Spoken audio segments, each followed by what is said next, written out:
How to fix Facebook music story not showing. Hey everyone, welcome back to our channel. In this video I will guide you on how you can fix Facebook music story not showing, so make sure to watch the video till the end.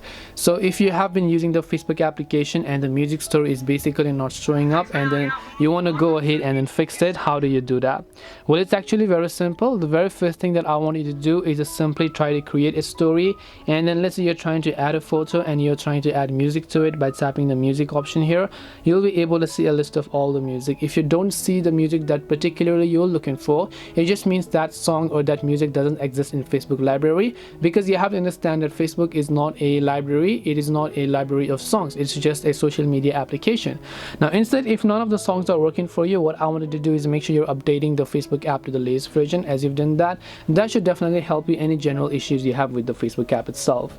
So hope this video helped you. If you have got any questions, then feel free to leave them down below. Thank you for watching till the end of this tutorial, and see you soon in the next video.